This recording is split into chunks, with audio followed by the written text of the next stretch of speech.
경산도 마찬가지로 규제지역에 묶였습니다. 근데 비규제지역이었기 때문에 많이 몰렸던 거고요. 그러나 가격이 저렴하기 했기 때문에 가격이 상승이 있었던 겁니다. 펜탈즈 더시압 같은 경우도요. 네, 이렇게 해서 상승이 있었죠. 네, 그 다음에 지금 중선자이 같은 경우, 자 보세요. 여기서부터 5억대부터 6억대까지 올랐죠. 23년 11월에 입주입니다. 자, 펜탈 더샵 2017년 8월. 네, 이렇죠. 네, 조금 올랐어요. 이렇게. 이게 대구랑 똑같이 간 거예요. 네, 꺾였죠. 네, 이것도 마찬가지 규제로 묶인 다음에 팔리지 않는다는 겁니다. 네, 펜타 힐즈 푸르죠. 마찬가지예요. 네, 올랐죠. 꺾였다는 거예요. 자, 국민님, 시장은 이런데 중선 펜타 힐즈 청약 완판되는 거랑 뭔 상관이죠? 네, 제가 드리고 싶은 말씀은 그겁니다. 경산 이런 데는요, 왜 투자하려고 합니까? 경산에. 물론 경산에 실거주해야 될 목적도 있는 사람도 있어요. 오래오래 거주해야 되는 이유가 있겠죠. 근데 그거를 전세와 월세 살면 안 돼요? 투자는 광역시 이상은 해야 되는 거예요. 광역시요. 인구가 중요하다니까요. 물론 경산 분양권 투자해가지고 돈 버는 사람도 있겠죠. 그 사람들은 돈 벌었잖아요. 그 다음에 산 사람들이 호구를 한 거죠. 네? 제가 경산과 구미, 김천 투자하지 말라는 이유가 있습니다. 왜? 대구가 빠지잖아요. 추후에 대구로 자금이 몰려 들어갑니다. 네? 대구로 자금이 몰려 들어간다니까요. 대구로 자금이 몰려 들어가면요, 여러분 그거 아시죠? 상권에 백화점이 있습니다. 백화점이 있다 해가지고 주위 상권이 잘 될까요? 꼭 그렇지만 않아요. 백화점으로 그 유동인구가 싹 다 쓸려 들어갑니다. 즉 백화점 안에 차를 끌고 들어가서 백화점 안에서만 있다가 다시 차 끌고 나간다는 거죠. 그거랑 똑같은 거예요. 대구 주변의 위성도시, 경산, 구미, 김천 마찬가지예요. 네? 대구가 쑥대밭되면요, 그쪽으로 돈이 흘러 들어가지가 않아요. 제발, 네? 우리는 소도시 투자 지향해야 됩니다. 지향. 네, 여기까지 말씀드리겠습니다. 자, 오랜만에 지갑의 모든 것 님께서 들어와 주셨는데요, 대단히 감사드립니다. 항상 잘 챙겨보고 있습니다. 자, 오늘도 제가 지갑의 모든 것 님께서 영상 올린 거 제가 오늘 챙겨보았고요. 그 타로 전 보는 분 나와가지고 이상한 분들한테 홀렸다, 홀린다는 표현보다는 이상한 분들한테 좀 괴롭힘 좀 당했다, 그거 하고, 그 결혼 전문 업체 그 대표님 나오셔가지고 한 거 다 봤습니다. 네, 감사합니다. 너무 즐겁네요. 네. 라라라님 반갑습니다. 영천 또 하지 마세요. 네, 영천 또 하면 안 되고요. 그렇게 소도시는 투자를 하면 절대 안 돼요. 네, 김미아님 감사드립니다. 자, 어쨌든 지금 현재 우리가 내년을 준비를 해야 돼요. 네, 내년. 항상 해보니 그 펜탈즈가 최고가 갱신하는 거랑 갱신하는 건 상관없어요. 그 갱신해서 뭔 상관이에요. 우리가 투자를 하면 안 된다고 제가 말씀드렸잖아요. 네, 그게 중요한 게 아니라고요. 그렇게 최고가를 갱신했다, 그게 중요한 게 아니고요. 최고가를 갱신하는 사람이 과연 어떤 사람인가 궁금해하세요. 호구가 아닌지. 네, 호구일 수 있잖아요. 호구. 그걸 생각하자고요. 마지막 그걸 잡은 호구. 네, 아무도 모른다는 거예요. 네, 그러니까 특히 부동산은요, 크게 넓게 보세요. 넓게. 이 대구가 하락을 하고 있습니다. 폭락장은 아니지만 하락장이 왔다는 거죠. 자, 우리 직모님 들어오셨으니까 제가 대구 잠깐만 이야기 드릴게요. 자, 우리가 부동산은 무조건 우상향한다 라고 이거를 맹신하시는 분들이 있어요. 근데 그렇지는 않습니다. 네. 상승이 있으려면 하락이 무조건 있어야 돼요. 왜? 하락이 있는 이유는요, 시장에서 그 가격을 인정을 받지 못하기 때문입니다. 자, 우리가 과거에 생각해 보잖아요. 지방에서 3억짜리 아파트 보면 너무 비싸다고 생각했던 적이 있습니다. 네, 그래서 그 3억이 2억 5천에 떨어졌다가 2억 5천이 받아지니까요, 너무 저렴하니까 3억 다시 올라가고 4억까지 찍는 거예요. 그러다가 6억이 되었는데 6억이 또 시장에서 받아주지 못하니까 5억까지 떨어진 다음에 5억이 7억 가고 그렇다는 겁니다. 자, 직모님께서 광명 또 이야기 한번 드릴게요. 대구는 제가 잠깐 이야기 드리는 게, 이런 차트 보신 적 있는지, 이런 차트. 자, 직모님 혹시 이런 차트 보신 적 있으세요? 자, 2020년대 어땠습니까? 코로나 터져가지고요. 역대급 유동성이 터졌어요. 이렇게 합니다. 역대급 유동성. 그래서 미쳤습니다, 사람들이. 부동산에 미친듯이 달려가요. 서울도 오르는데 대구도 오르지 못하는 법이 있냐 하면서 달려갑니다. 쫙 달려가요. 그리고 21년도 됐습니다. 21년 초에 또 역대급 유동성이에요. 코로나 장난 아니었죠? 이렇게 찍습니다. 자, 그런데 어떻게 됐습니까? 어떻게 됐어요? 21년도 7월부터 하락을 하기 시작하더만 연말에 자, 이때 가격이요. 1년 2개월 전 가격으로 돌아갔어요. 네, 돌아갔다니까요. 이럴 수가 있어요, 부동산은요. 자, 이러기 때문에 무조건적인 맹신은 금지입니다. 네. 자, 뭐 이거 고속도로 옆이라 가지고 그렇다고요? 그러면 중심지로 가볼까요? 자, 이거 보세요. 이렇다니까요. 2020년 가격으로 회귀를 했어요. 오히려 더 떨어졌죠. 이렇게 보시라고요. 이게 공포의 시기지만요. 우리한테 막 역대급 기회가 찾아온 겁니다. 그래서 여러분들이 제 방송 보시고 열심히 분석을 해가지고 들어가야 되는 거 아니겠습니까? 이거 2개 아파트 꼭 찍어서 보세요. 자, 그래서 광명사거리, 광명 뉴타운. 네, 한번 말씀드릴게요. 자, 서울은요. 서울은 저는 그렇게 생각해요. 자, 서울이라는 지역에서 노도강이 올랐습니다. 노도강이 어디냐면요. 노원, 도봉구, 강북구.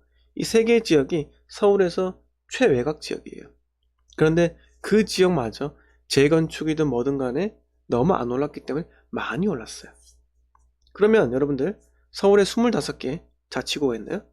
1등부터 25등까지 다 올랐어요. 1등이 어딥니까? 강남 서초. 네, 아닙니까? 다 올랐어요. 쫙 1등부터 25등까지 다 올랐습니다. 하지만 25등을 찍고 다시 1등부터 올라가는지 또는 1등 올라갔지만 압구정처럼 올라갔지만 5등부터 다시 올라가는지 우리는 생각해 볼 필요가 있다는 겁니다. 어디부터가 과연 서울에서 그나마 서울의 뭐 대기업 종사자 부부 맞벌이 그리고 오래전에 부동산 매입한 사람들 한 5억대 샀는데 지금 15억 16억 하는 그 아파트 소유자 그런 분들이 평범한 사람들이에요. 네, 막 재벌이 아니고요. 그분들도 쓰레기 봉투 5리터짜리 사가지고요 꽉꽉 눌러 담고 버리는 사람들입니다. 똑같아요. 평범한 사람들이란 거죠. 네? 그런 사람들이 자산의 가치만 높아졌던 것 뿐입니다. 소득은 그대로인데. 그래서 아파트 15억이잖아요. 근데 그렇게 중위 가격, 평균 가격이 많이 포진한 그 아파트를 가진 사람들 과연 오를 수가 있을까요? 지금 대출 다 막아놨는데 더 이상 진입을 하지 못하도록 막아놨기 때문에 서울 같은 경우는 조금 상승 동력이 어렵습니다. 네, 어려워요. 자, 그렇다면요 더 이상 투자금이 들어가지 못해요. 어렵다는 거죠. 자, 그렇다면 어디로 들어갈까요?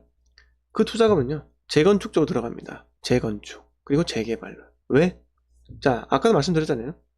주식시장에서 박스권에 갇혔다 코스피가. 그러면 대형주 못 올라요. 오를 수가 없습니다. 그때부터 개별주 장세로 간다는 겁니다. 개별주요. 개별 종목들로 간다고요. 개별 종목들이라 하면 중소형주가 해당 사항이 될 수도 있는 거예요. 네, 그렇게 올라간다는 거예요. 어떤 거는 대선 테마 타고 가고요. 어떤 건 수소 테마, 어떤 건 5G 테마, 여러 가지 테마를 타고 간다는 겁니다. 자, 그렇다면은 향후에 어떻게 될까요? 자, 경기도를 알기 위해서는 서울을 알아야 돼요. 서울은 재건축 위주로 오를 겁니다. 그러면 대부분의 아파트는요, 저는 대선 이후 3월 9일 이후 대선 이후에 양도세가 규제가 완화가 될 거예요. 처음에 할 수 있는 규제는요, 조정지역 해제입니다. 조정지역 해제요. 그러면 중과가 폐지되겠죠. 물론 조정지역 해제되면 대출이 한도가 조금 더 높아집니다. 하지만 지금 DSR 걸려있기 때문에 대출을 더 LTV 10% 더 높게 한다 해도 받기가 힘들어요. 까다롭다는 거죠. 그래서 사람들이 이 시중에 입주 물량, 신축 입주 물량은 서울은 없지만은 기존에 매물들이 갑자기 나오겠죠. 갑자기. 아까 말씀드린 것처럼 대구에 진입하기 위해서라도 서울 거 팔고 진입하겠다라고 생각하는 다주택자가 생길 수 있다는 겁니다. 또는 재건축 들어가겠다 해서 기존 집 팔고 재건축 아파트 사려고 하는 사람도 있을 수 있다는 거죠. 예.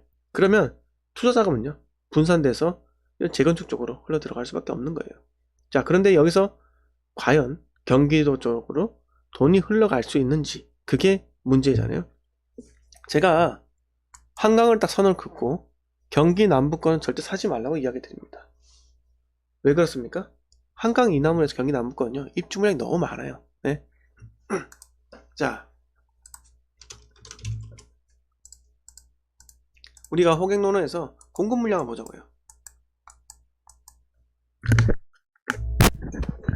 어떠신가요? 자, 3년 동안 입주 물량이요 어마어마합니다. 향후 인천 보세요. 11만 세대예요. 자, 작년 초부터 저는 이야기를 해요. 21년 1월부터 왜 검단 신도시가 중간부터 7월부터 올랐기 때문에요. 자, 13만 9천 세대 입주를 합니다. 전체 세대수에 대비해서 18%가 증가를 해요. 자, 여기서 보세요. 화성, 동탄 있죠. 4만 1천 세대예요. 20%가 증가합니다. 그리고 밑에 보면요. 평택 20% 증가하죠. 아산 밑으로 빨아당긴다는 거죠. 빨아당긴다는 거예요. 그래서 직모님께서 광명 쪽으로 관심이 있다 라고 하시는데요. 이런 경기 남부권의 입주 물량이 정리가 되는 시점이 언제입니까? 24년, 25년 이후에요. 그럼 그때 되면 분위기 좋지 않겠냐고 생각하실 수도 있는데, 우리가 생각해야 될 포인트는요 그겁니다. 그렇게 하더라도 서울의 3기 신도시 들어온다는 거죠.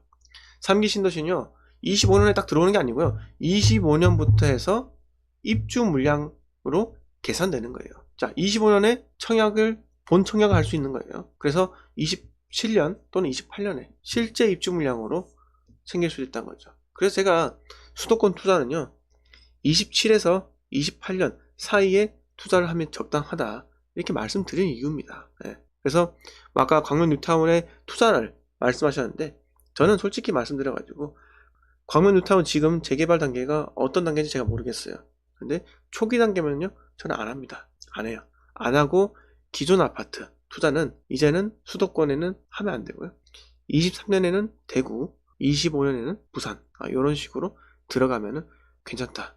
서울과 수도권은 27년 이후에 3기 신도시가 가닥이 잡힐 때, 눈에 보일 때 그때 들어가는 게 참 좋겠다 라고 생각하고요. 광명 같은 경우는 광명시의 3기 신도시가 있죠. 네, 거기가 어마어마한 위치입니다. 위치가 상당히 좋고요. 그렇기 때문에 차라리 내가 광명에 거주를 한다면요 그런 쪽 3기 신도시 쪽으로 청약을 노려보면 또 괜찮다고 생각이 들고, 추후에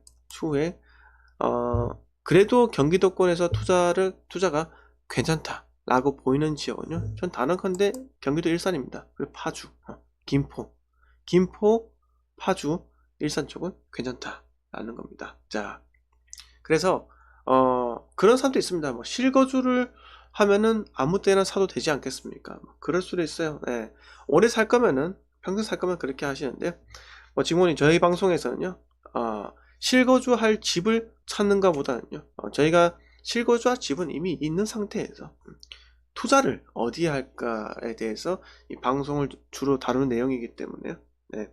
지금 현재 광명이 현재 관처 이후에 이주 중이라고 하면요 이제 한 입주 시점이 3년, 4년 정도 있지 않겠습니까? 네, 3, 4년 후 그러면은 한 25년에서 26년 그때쯤 될 거예요. 그렇게 해서 미리 사는 것도 저는 크게 상관없다고 생각을 해요.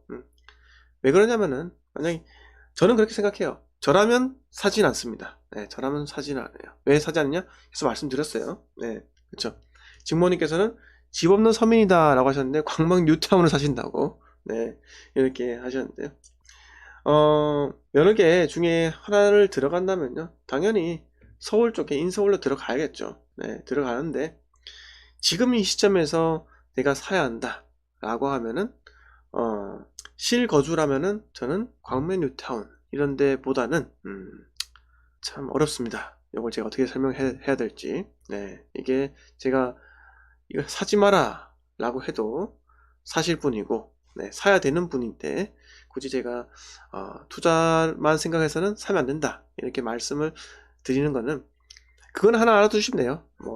사는 건 자유입니다. 자유고, 만약 산다고 하잖아요. 그러면은 앞으로는 오르지 못하는 시기가 도래한다. 이 점은 알고 사셔야 돼요. 드라마틱한 상승 없다. 네. 이런 점을 아셔야 되고, 내가 사고 나서 더 좋은 물건들이 더 많이 나온다. 이렇게 인식하고 가는 편이 좋을 것 같습니다. 네. 그래서 이게 제일 어려워요. 네. 내가 실거주할 집을 무조건 골라야 되는데 투자도 생각하고 싶고, 근데 내가 사자마자 오르지 못하고 만약에 더 큰 폭을 상승하지 못한다 라고 하면 속은 상할 수 있다 라는 겁니다. 네. 그리고 아직까지 입주가 좀 남았기 때문에 쉽게 뭐 그래요. 네. 정확하게 제가 말씀을 드리기는 조금 어려울 것 같습니다. 네. 이게 왜 그러냐면 여러분들이 아시다시피, 저희 구독자나 멤버십 분들 아시다시피 저는 화끈하잖아요. 네, 화끈하게 사지 마라, 사라 이렇게 말씀을 드렸는데, 또 제가 또 우리 대형 유튜버 분 우리 직모님 모시고 감히 직모님 앞에서 제가 사지 마라 이렇게 이야기를 또 드리기가 조금 애매한 상황에 지금 밤 12시가 넘었는데, 네, 피곤하기도 하고. 그래서 만약에 투자를 한다면은 이제는 개별주 종목이니까요, 지방 쪽으로 함이 적당할 것 같고, 네. 만약 아직 본인께서 결혼할 시점이 좀 멀었다 라고 하면요, 좀 전월세를 좀 거주하고 그것도 조금 괜찮을 것 같아요. 네. 오늘 우리 대형 유튜버 분이 오셔가지고 우리 구독자분들한테 이렇게 고민 상담할 시간이 줄어들었어요. 네. 이 점 뭐 좀 양해 좀 부탁 좀 드리고요. 네. 아무튼 간에, 네, 이렇게 말씀을 드렸고, 금민님께서 공급만 하면 인천도 조정 되겠네. 이미 조정이에요. 네. 조정이고, 송도 오세요. 이부장 나는 거. 그런 거 보시면은, 모 채널에서 이렇게 얘기하잖아요. 인천, 제가 제일 싫어하는 말이, 실거주 할 거면 아무 때나 사세요. 이 소리라고 있는데, 자, 전 부동산 전문가가 아니잖아요. 근데 부동산 전문가들은요, 그게 제일 책임을 회피하는 방법입니다. 네, 그분들이 말하는 걸 자세히 들어보세요. 책임 회피라니까요. 아니 어차피 오랫동안 거주하실 건데 지금 사도 되죠. 이거 얘기하는 거고요. 자, 제 아는 지인 얘기해드렸잖아요, 제가. 자, 모 교수예요. 대학교 부동산학과 교수입니다. 전화를 했어요. 상담비 얼마입니까? 자, 10분에 40만 원이래요. 네? 지금부터 시작한대요. 그래서 막 설명드렸어요. 그러니까 하는 말, 신축 사세요. 이딴 소리 하는 겁니다. 네. 아니, 무슨 부동산학과 땡땡 대학교 부동산학과 교수님께서 10분에 40만 원 받고 하는 말이 신축 사세요. 이딴 소리 하고 있으니까는 이 대한민국 부동산 이 전문가들이 싹 다 욕먹는 거예요. 네. 이 실제로 있는 일입니다. 네? 자, 그래서 그분이 제 지인의 그 아버지가 그렇게 전화했던 거예요. 네? 왜냐하면 저를 또 어릴 때부터 봤으니까, 또 어릴 때 봤던 애는 또 믿지 못한다 요 심리가 있지 않겠습니까? 당연하죠. 저도 당연 저보다 10살 어린 친구가 부동산 현업에서 뛰고 있어도 걔가 아무리 뭐 잘해도 믿지 않을 거예요. 왜? 어리니까. 어릴 때부터 봤으니까요. 네, 그겁니다. 그래서 제가 한마디 드렸어요. 수지 쪽에 대형 평수는 오르지 못했습니다. 네, 근데 리모델링으로 들어갈 확률이 매우 높아요. 왜 그러냐? 그런 대형 평수는요, 일단은 사업성을 위해서는 더 이상 대형 평수를 지을 수가 없어요. 그러면은 1+1으로 받아야 되는데 34평하고 25평 이렇게 받아야 되는데 그게 현실적으로 불가능해요. 요새는 현재와 같은 시기에서. 왜? 1+1을 받으면 중도금 대출 안 나와요. 안 나올 수 있다는 거죠. 그 다음에 종부세 이런 문제, 취득세 중과 이런 문제가 발생하기 때문에 쉽게 앞으로는 1+1이 인기가 없어요. 과거에 됐죠. 됐죠. 과거에는 내가 뭐 관처 때 입주권을 사든 뭐든 간에 떠나가지고 내가 사고 등기 칠 때 이미 전세가가 내가 샀던 가격을 훨씬 뛰어넘으니까 그게 가능했죠. 근데 지금은 이 대출 금리가 점점 상승합니다. 금리가 상승을 한다 라고 하면은 이 전세 자금 대출을 더 받으려고 하는 사람들이 줄어든다는 거죠. 전세 자금 대출을 더 많이 받으려고 하는 사람들이 수요가 줄어든다 라는 것은 집값 하락과 상관이 있는 거예요. 그래서 현 정권 2017년부터 들어서 가지고요, 2022년 접어들어서 2021년 연말 돼서야 대출 규제를 내세운 게 바로 그 이유입니다. 이제 모든 규제 정책이 끝났어요. 더 이상 할 수 있는 방법이 없습니다. 마지막 폭탄을 터뜨린 거예요. 대출 규제 옥죄면 집값 떨어진다는 거. 일본의 사례로 봐서 알잖아요. 일본 LTV 120%, 모기지를 100년 동안 갖게 하는 상품들이 많았습니다. 그거 싹 다 없앴잖아요. 그러니까 집값이 폭락을 한 겁니다. 그러니까 집을 살 수 없게끔 수요를 강제로 조인다. 근데 향간에 이런 말도 있습니다. 대출 규제 바로 풀어주면요 집값 급등합니다. 지금 눌려 있어요. 이런 소리 해요. 근데 그거는 진짜 무식한 소리예요. 왜 그러냐? 저희처럼요 하루 종일 부동산 생각하고 어디 투자할까 이 생각하는 사람은요 그렇게 생각할 수 있는 거예요. 대출 규제 풀리면은 집값 급등한다. 그럴 수가 있겠죠. 근데 실제로는요 100명이 있다면요 저처럼 생각하는 사람은요 100명 중에 0.5명이에요. 나머지 99.5명은요 그렇게 생각 안 한다니까요. 그러니까 상승은 짧고 하락이 길다는 거예요. 알겠습니까? 자, 그래서 이제 규제가 완화가 되잖아요. 그러면은 완화된다 해가지고 급등하고 그런 거 없어요. 이제 드라마틱한 상승 끝난 거예요. 네. 그래서 국지적으로 상승하기 때문에 우리 국지적으로 들어가야 한다. 이렇게 말씀을 드리겠습니다. 자, 제이코님께서 최고는 광주 분양권, 울산 분양권 추천드립니다. 고고 하셨는데 또 이것도 정답이 아니에요. 네, 그게 아니고, 네, 제이코님 그게 아니고 광주도 지금 진입은 아니에요. 광주가 지금 올해 제일 불타오르고 있어요. 작년부터 해서 제가 2020년 언제부터 광주 사라고 했죠? 가을부터 사라고 했잖아요. 그때 들어갔어야지. 21년 여름 전에 들어갔어야죠. 지금은요 이미 떴는데 들어가라고 하는 거 그거 진짜 무책임한 거예요. 제이코님. 네, 그건 아니에요. 네, 그건 아니에요.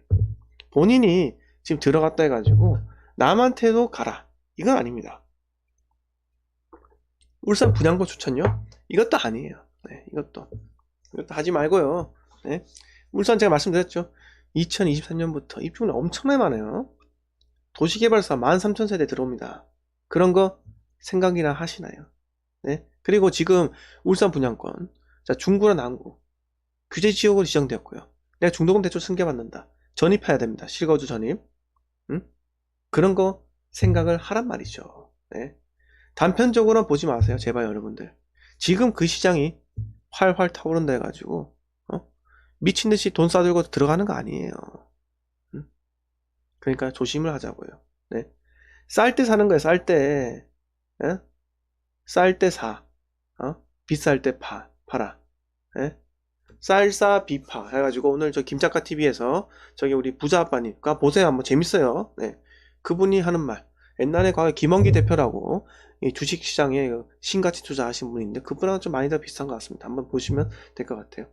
네, 꿈나무님께서 한 땡땡 교수란 분은 2013년부터 하라고 외치셨음. 와 그분 진짜 부동산 1등 모름 이렇게. 자 아무튼 간에 2월 19일 방송 여기서 모두 마치도록 하겠습니다. 벌써 12시가 넘었고요. 오늘 제가 늦게 방송을 해서 양해 말씀 부탁드리고요. 그리고 제가 말씀드렸다시피 1, 월, 화, 수, 목 이렇게 제가 방송을 못합니다. 그래서 차주 금요일 방송할 수 있으니까요. 이렇게 말씀을 드리겠습니다. 자 아무튼 편안하게 쉬시기 바라고요. 직모님은 제가 언젠가 한번 꼭 실물로 찾아뵙고 싶습니다.